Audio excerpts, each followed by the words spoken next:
Jake, I'm gonna ask. One of my things is about like bringing snacks and stuff for D&D. Do we have like a funny food or drink story? Um, the uh, there was the one time that one of us, all of us, kind of, my older sister brought in some homegrown fresh peppers. You remember that? I do, yeah. Oh They're boy, like garden yeah, garden there are garden jalapenos, right? jalapenos. Well, if anyone knows anything about some garden jalapenos, is that the red ones are over-ripened, which means that they are hot as fuck. And one of our players was handed the she had him in like a little ramekin, and she handed the ramekin to him, and he went, "Oh, I love jalapenos." And she went, "Oh, you should eat this one. It's the most delicious one," or something. And I was like, "No, don't, please."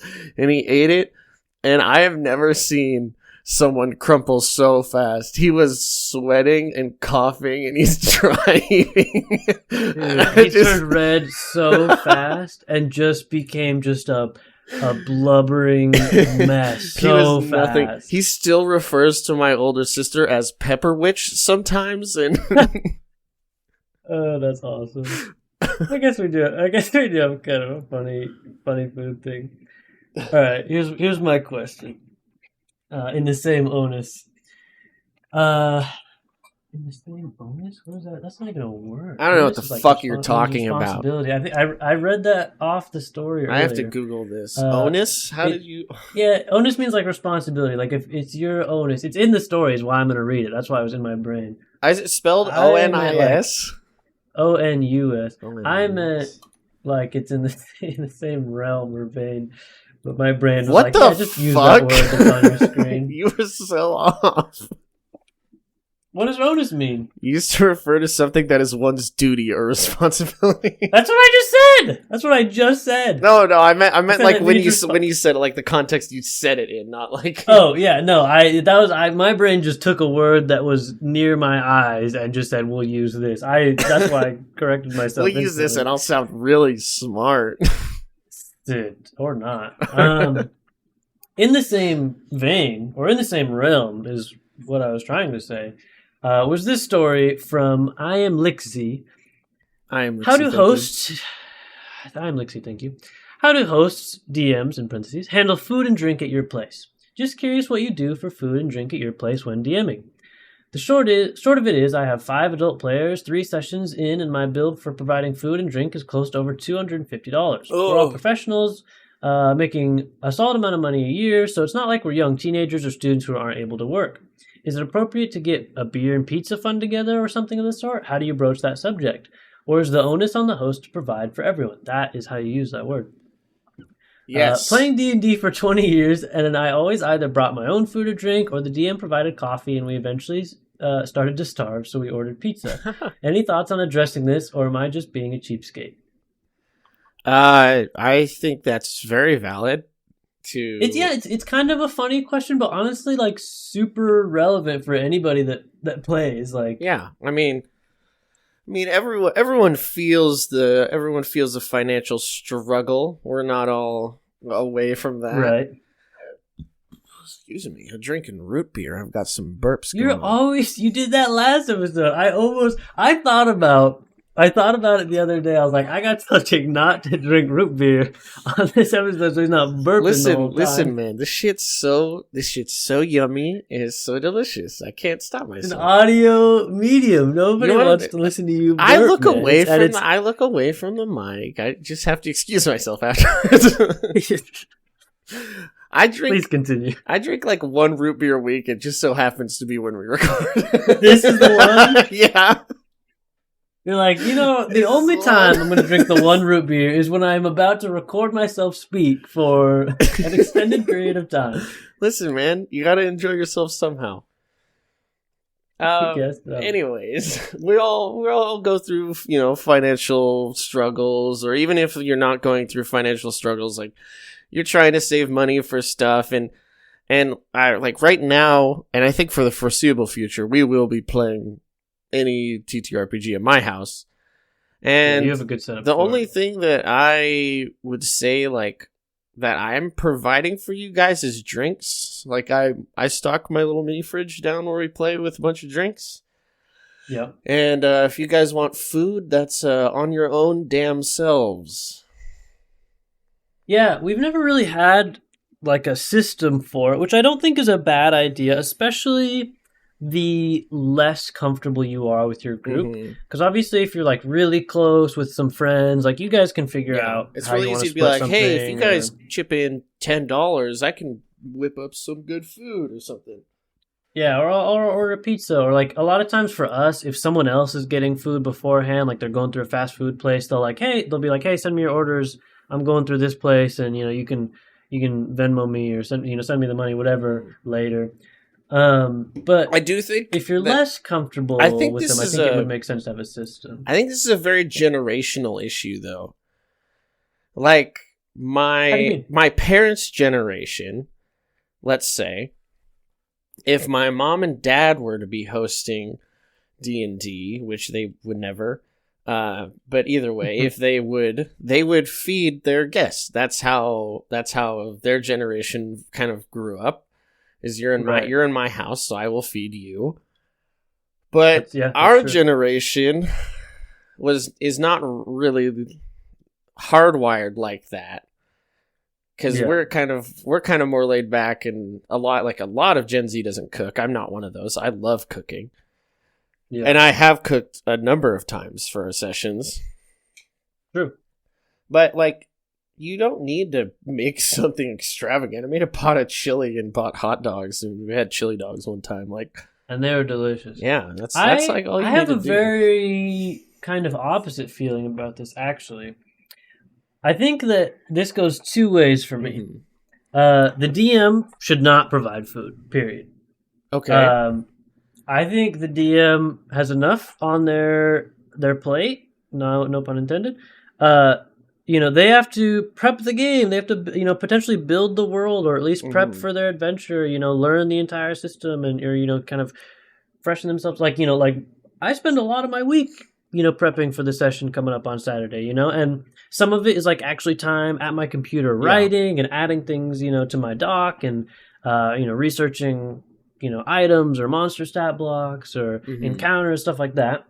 But a lot of it is also just like this mental energy of like when I'm at work, I'm always thinking about D&D. I'm thinking about how that villain's gonna talk, or how that encounter might go, or what could happen if the players do this. And so I think the DM has done enough that I think that the DM should not have to provide food. Mhm. I think they are bringing something to the session already. I also think that the person who's hosting should not have to provide food, because they're also providing something for the session. They're providing their house, their apartment, their space. Sometimes that's the same person. Like for a long time, we played at my house, and I was the DM, and I definitely felt no pressure to feed you guys. Nope. So I think, if you're a player and all you're bringing to a session is just, your character, your laptop, and just a good attitude, which is a kind of good handful of things that players should be bringing. But I think if that's all you're bringing, I think that you should bring some snacks and or a case of pop. It doesn't have to be all on one person. If one player brings a case of pop and one player brings, 2 bags of chips, whatever, like that's pretty good. Obviously, and then food after that, you can all, split a pizza order or something like that. But I really believe that the DM and whoever's hosting should not be expected to also provide drinks and snacks and food. Yeah, I have a little bit of the hosting. I should provide something for my people, which is why I make sure my mini fridge is stocked with drink. Yeah, Absolutely loaded with mostly root beer, to be honest. well, yeah, it's popular. Shit's good, man. It is good, especially when you're recording a podcast. It's different. Hey, I burped several times, and have you heard me one time? I No. didn't think so. But yeah, I mean, I kind of feel like I should maybe provide like at least waters. I've bought a case of Sure, bottled water. yeah. There's a bunch of water down here. Like there's root beer and stuff in my fridge, and there's some like smaller snacks. But other than that, like I'm not. Like every once in a while, I'll make something. Lacey likes to cook treats and stuff for you guys, so Lacey's my girlfriend. Lacey being your girlfriend, yeah. And like that situation in itself is like if you have someone that likes to cook, likes to provide snacks, things like that, and that's great, and that works out for everybody. And if you love to cook, if you're the DM and you're hosting and you want to cook something for your players and you just love doing it, like more power to you. I'm just trying to share the load a little bit. Yeah, I guess my kind of point of view is I don't expect anything from anyone. That's fair.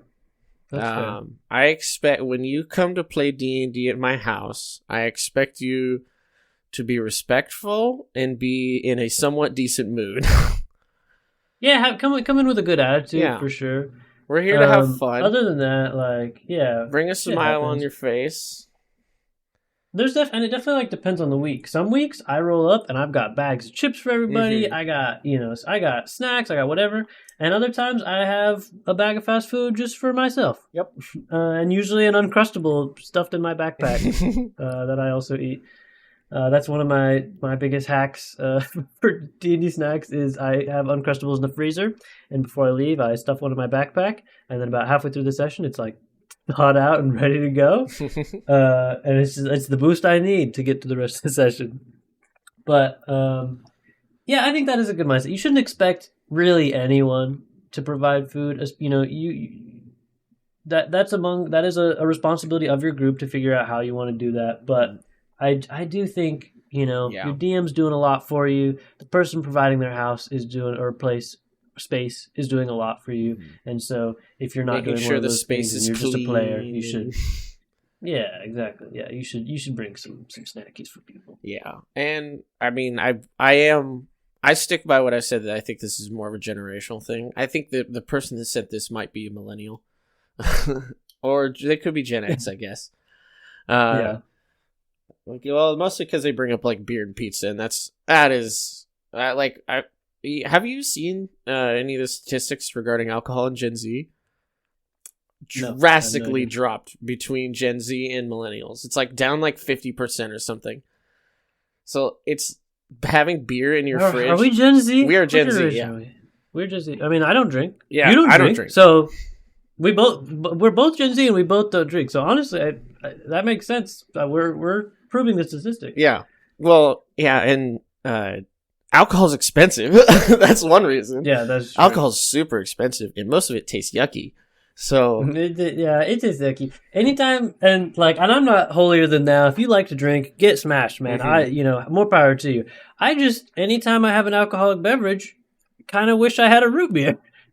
To go back to our drink of choice, I just kind of wish that I had a pop instead, and so that's my own thing. Yeah, I'm not gonna really put anyone down for drinking. I just think that beer is gross. It's yucky, man. It smells bad. It doesn't taste good. The only thing that I can like put down and not feel really terrible about afterwards is like whiskey. Not me. But even that's like really expensive, so I don't want to. Yeah, I think if you feel like your group needs a little bit more of a defined system, if you want to figure out how to get some snacks, I think, have someone that is comfortable, making the trip to the gas station or the food place or whatever, or however they want to do it beforehand, whether they're hosting or, just arriving as a player or whatever. Whoever would be comfortable doing it, and just have like a food or snack fund, players can chip in and, Venmo or give some cash to whoever's the kind of runner for the groceries or the snacks or the fast food or whatever. And before the session, they can take a look at the, fund, the fast food fund, maybe they have it in their notes or whatever. And they look at the, how much cash they have. And if it's $10 and they go get a 2-liter and a bag of chips and it's like, hey, this is all we got. The fund's running low. Or if you guys are hungry, extra money and they get to be everyone's fucking fault. Yeah, or it's like our fund is, we don't have any money in our fund, so there's no snacks this time. That sucks. Or people have chipped in. Maybe you got a good amount of money in there. You get a couple large pizzas. You get whatever. Yeah. I think that could be a fun way of then it's not any one person's fault.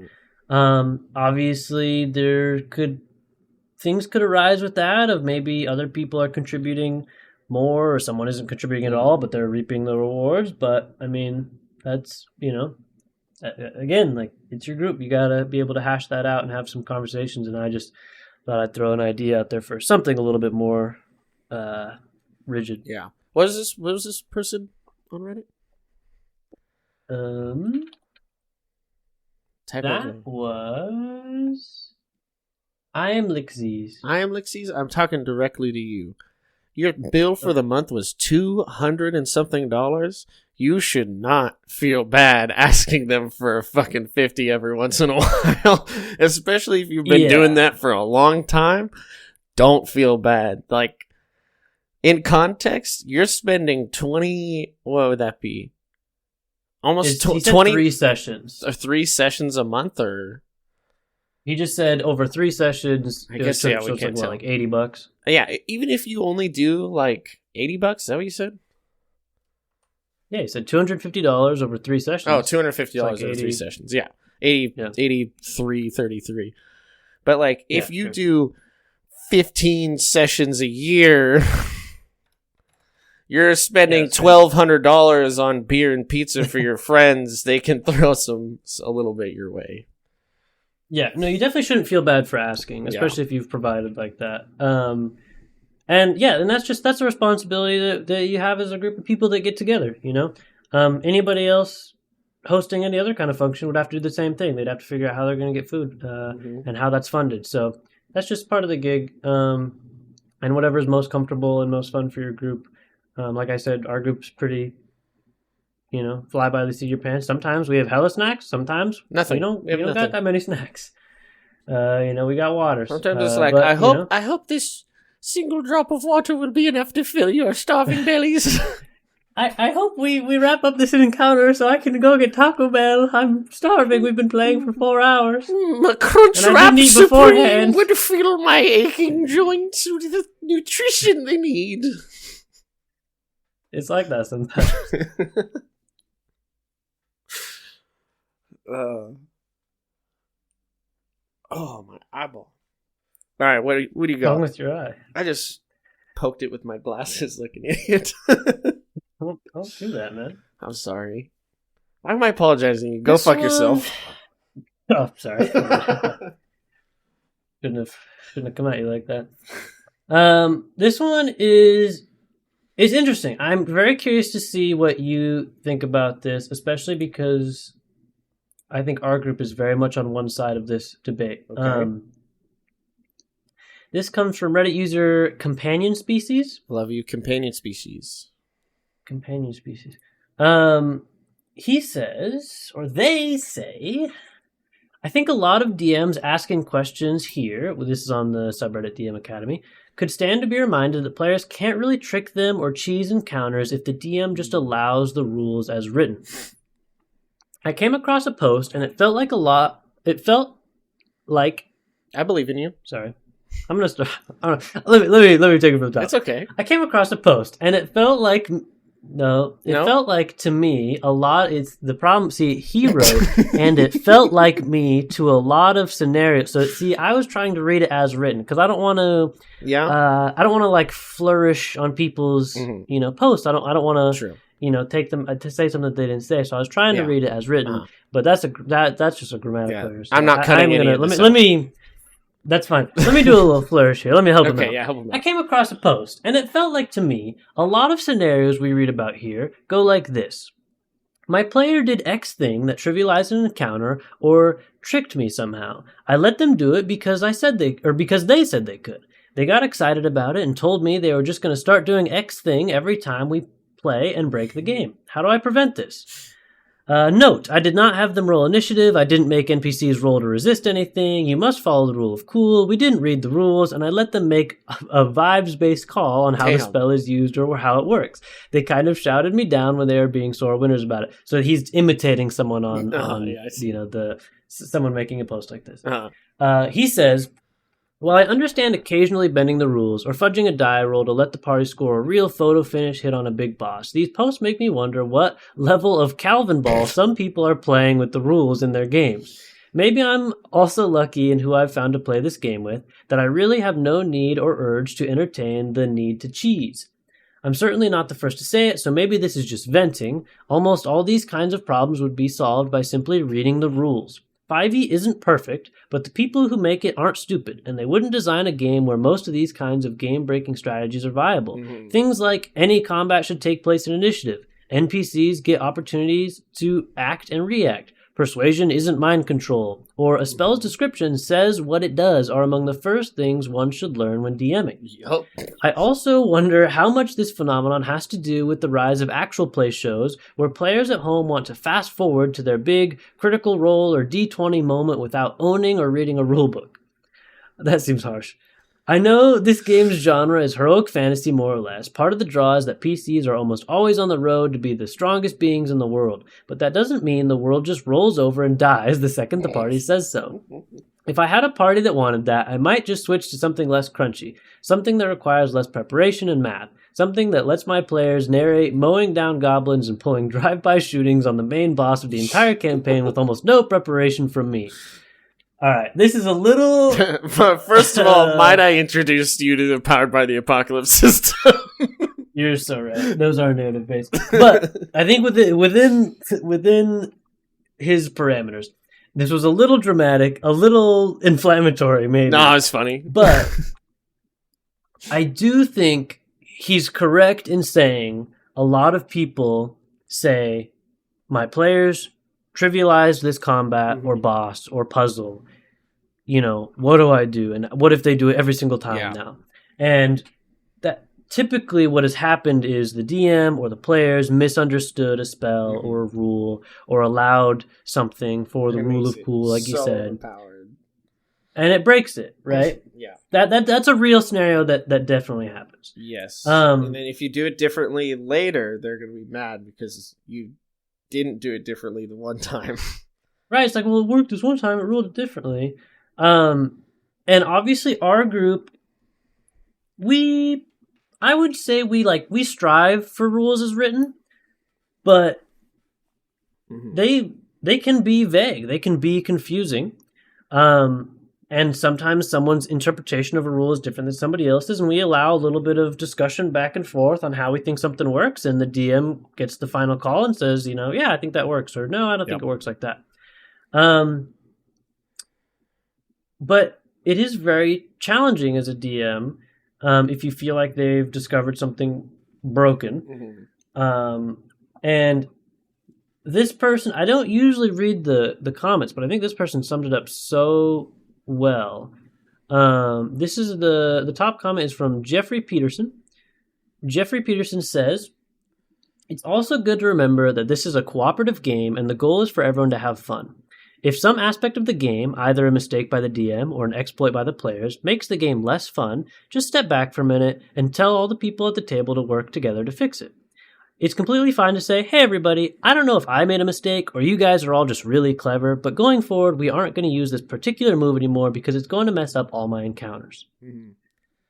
Yeah, I think that's a pretty mature...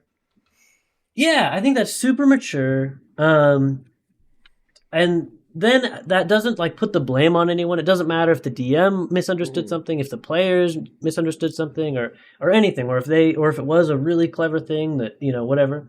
It fixes the problem. It gets you moving forward. It lets the cool thing happen, but also by saying, hey, next time, it's not really going to work like that, which is great. But I think that this is definitely a system by system issue. A lot more rules heavy systems are definitely, you're gonna find little things like that a player might exploit, or a dungeon master will rule on bad because the rules are so crunchy and expansive that you don't want to just stop in the middle of your session and go look up how something works. I think a really good example of it is like a persuasion check in. Let me stop you for just a second, though. Okay. I do think it is okay, very okay, as the DM, if something's going on, to say, let me take a second to look this up in the book, or look this up online, or let me just take a second to read this over, to make sure. I do think that it is very okay to stop a session if it's something to make that sure you of something. Don't think that you can make a good decision on, stop for a second and either look in the rule book or, I mean, I've pulled out the search on a Reddit post to see what someone else has handled something before. So, I mean, don't beat yourself up if you ever have to do that. Yeah, no, I think that's totally fine to look something up and say, hey, just give me a second here to look this up to make sure I'm doing this right, kind of thing. Yeah. Anyways, what I was going persuasion isn't mind control. Yeah, you said persuasion isn't mind control. That is a big one because a bard, let's say, who jack of all trades bard D&D 5e, expertise in persuasion. You get expertise in persuasion. You also get half expertise in literally everything. So you likely don't have any negatives. You roll a persuasion and your charisma is a +5. And you have that. You get a +10. And then at some point you can't roll below a 10. So you're just always rolling a 20. There's if they're going in and they're being like, I'm going to persuade the BBEG to switch sides, and I'm gonna, and then they, even if they give a somewhat convincing argument for why and they roll decent, there's a ton of things that could happen that might fuck that up somehow. Yeah, and if you have a BBG who's dead set on destroying the world, and some bard comes in and says, "Don't destroy the world; it'd be really bad for us," and then rolls a 37 on persuasion. The BBG isn't going to be like, "Oh, you're so right. I've been so mean. I've been so evil. I'm going to turn a new leaf." Maybe there is a moment where the BBG shows some the self-reflection for a some second. humanity, or the player does connect with them on some level, right as the BBG kind of snaps out of it and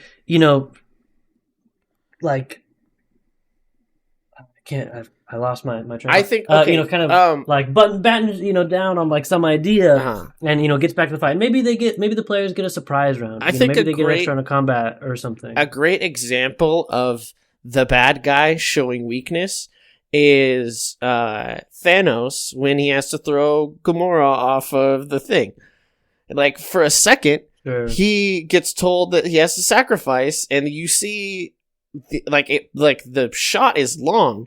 He stops for a second because he knows what he is going to have to do, but he considers not doing it for a second. And that, I think, is what you could rule a good persuasion check towards your BBG. Is that consideration, a little moment of humanity, but then that swap to, no, I'm too far in, this is what I have to do.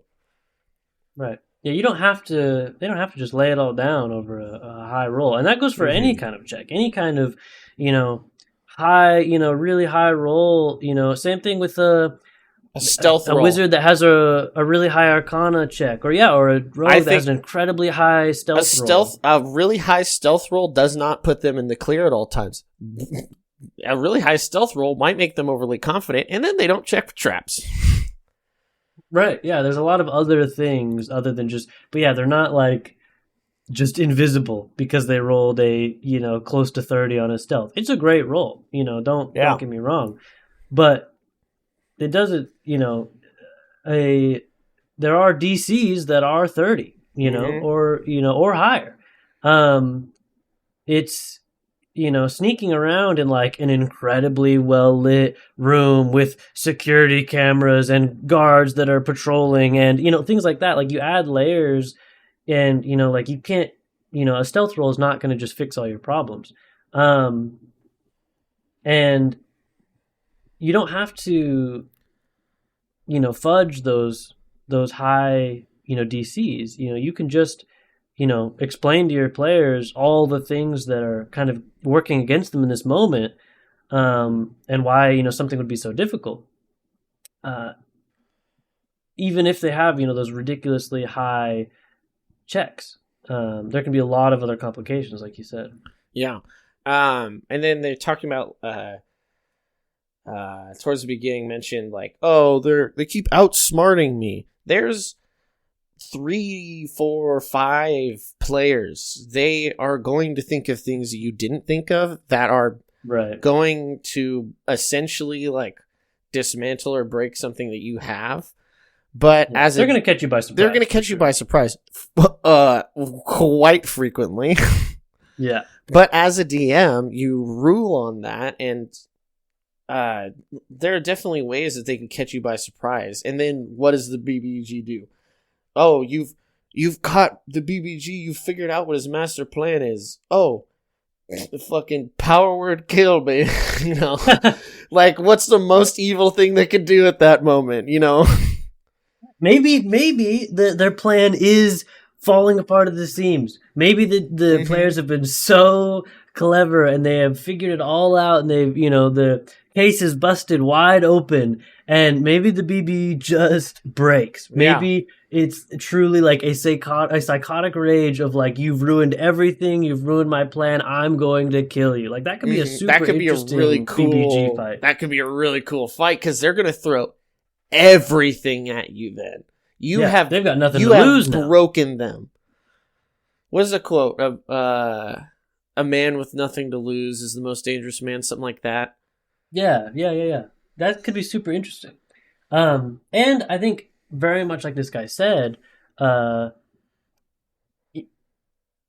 you have to make sure if it's in the interest of your group, if this is what your group wants to do, you're following the rules as written. A lot of those checks, obviously they have very high DCs. A nat 20 in a ability check is not an auto success. A nat 20 on a persuasion check, arcana check, stealth check, performance check, intimidation check, a nat 20 on any ability check is not an auto success. It is, your player is right. Your player is going to do the best possible thing that they can do, right? If you are rolling a persuasion check and you roll a nat 20, you give the most persuasive argument there is to make. If anything would work, it would be this. It still might not work. Yeah, but the Joker can't be rules as written. Right. Rules as written, a nat 20 is only an auto success when rolling an attack, when making an attack roll. It's an auto hit. Even if the dragon's armor class is 55 and you roll a nat 20 plus 3, it hits. A nat 20 does hit in that scenario. And a lot of people like to think that works the same on ability checks, and it doesn't. Some people might rule that it does. We do it a lot. Very rarely in our group would a nat 20 not succeed in an ability check. Because as a DM, if you're asking someone to roll a dice and a nat 20 isn't a success, you should not have been asking them to roll the dice. You should have told them this is not possible, something that's in the realm of possibility for your character. Because that's not fair. That's not fair to the player to say, oh, yeah, make a persuasion check, and then they roll a nat 20 and you go, yeah, but he doesn't listen anyways. It's like, why'd you make me roll, man? Yeah. Play this out with me for a second, Keagan. I'm the BBG and you're a player. Okay. Oh, Mr. Beckett, you've done it. You've found out my entire dastardly plan. How good for you. Applaud yourself if you must. Do you have anything for me?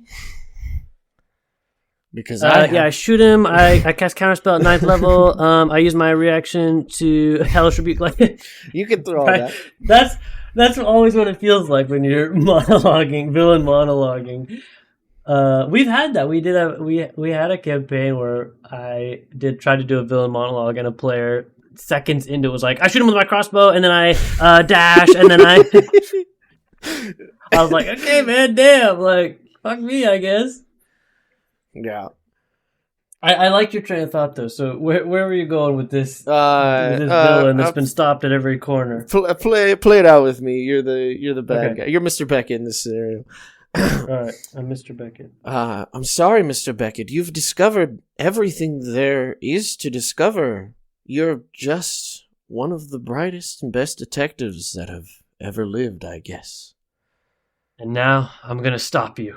Well, that is, unless you don't want to save your mother. And Oh and then my the mother God! is falling from the ceiling and Yeah, giving the and villain then- the time oh to my escape. God. He gets away, and then He gets dude, away yeah, in the exactly. That is. I'm gonna be honest. I didn't know where you're going with that. I got a little nervous, but that is a great example of like very much in game how you could play something like that out. There's so many other options, and Monster of the Week, the Powered by the Apocalypse system, very much inspired by like Supernatural Love and things it. like that, It's my or favorite.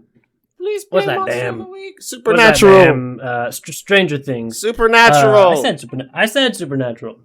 And Stranger Things.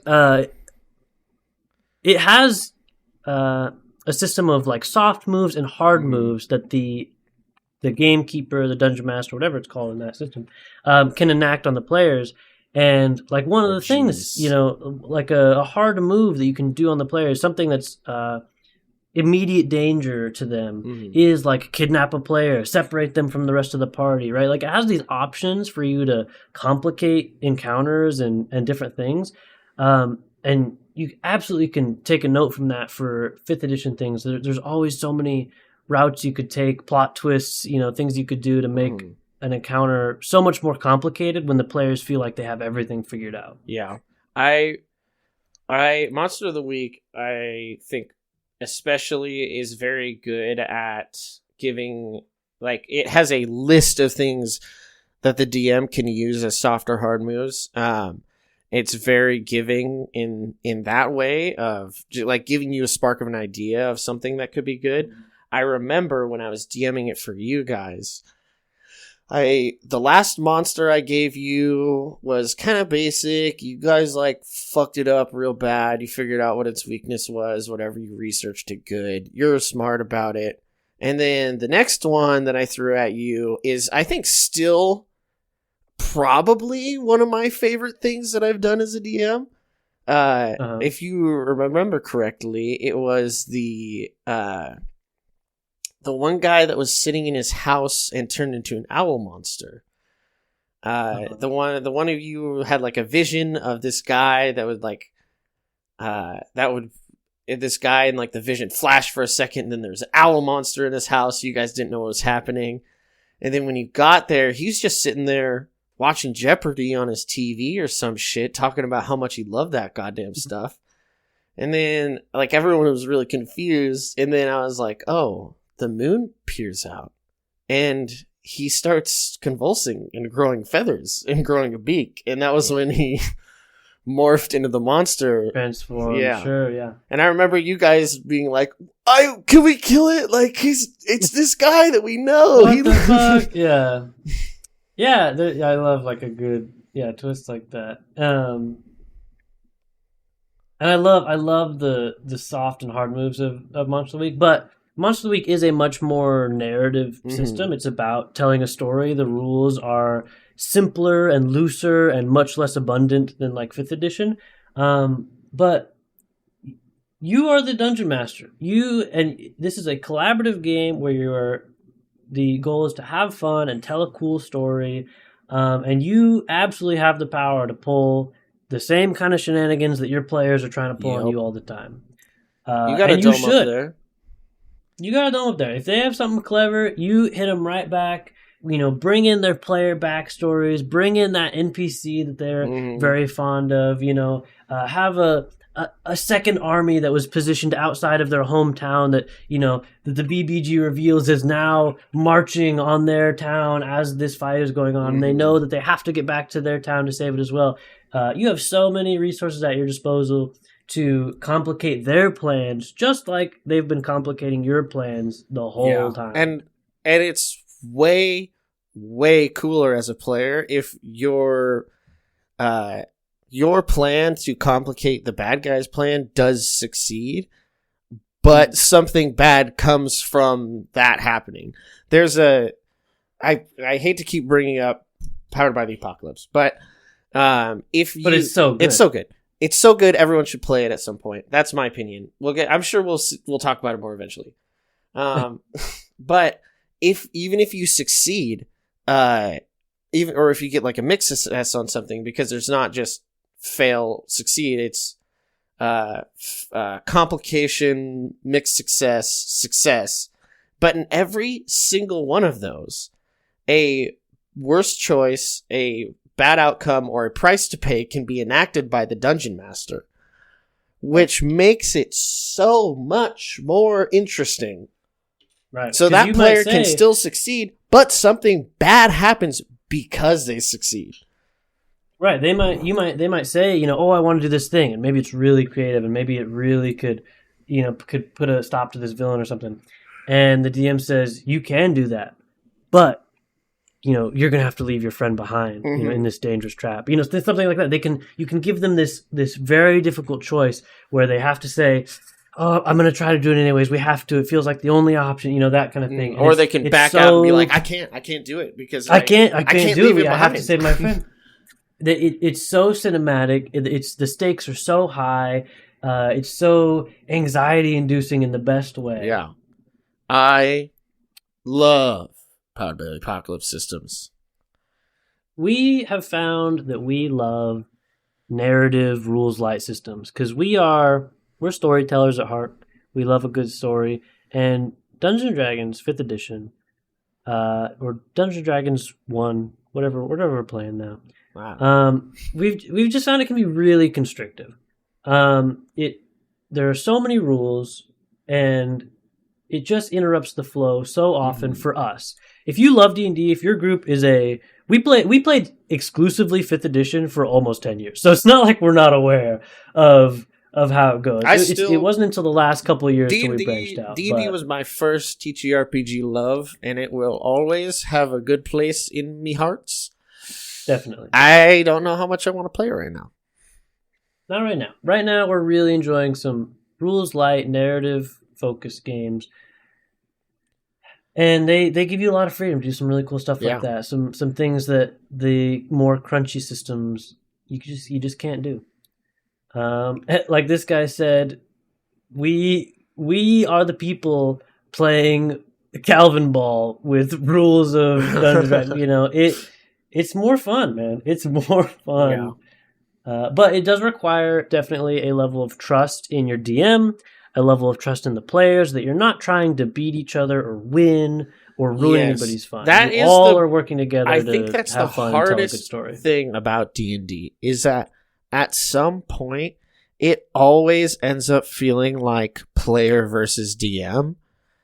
And I've discovered in these rules light systems that we've been playing that it feels like the DM's more on our side, and that it is very much more collaborative. And in that way, it's a lot more fun. Yeah. And it's tough. I absolutely understand both sides of it, because like as a player, you want to absolutely just destroy the boss or the enemy, right? Like you just want to fuck them up. Mm-hmm. But as the dungeon master, who's like maybe even made this stat block for this monster or found a cool monster encounter and planned it all out, you want to get to do all your cool actions and legendary actions and layer actions, like all this stuff that you've prepared. And so you don't want the players to just, one-shot it, right? So it's like this dichotomy of like, you're not, even if you're not working against the players, you're not trying to TPK, you're not trying to do anything, you're letting the dice roll how they roll. Yeah. But like, you want to have fun as the DM too, and you, as the DM, you want to have fun, and you want to get to do your cool stuff as well. So it's kind of, it's a tough balance. Yeah. I have to agree with that. All right. Wow, we took that question up, down, around the corner. That was all over the place. We wrapped it around. It's now taffy. I flavored it a little bit. We got to some cool stuff. What you I do think we flavored it with a little bit of role play. A little role play. I think that's accurate. But I think we got to some really cool stuff in there. I agree. Some good conversation.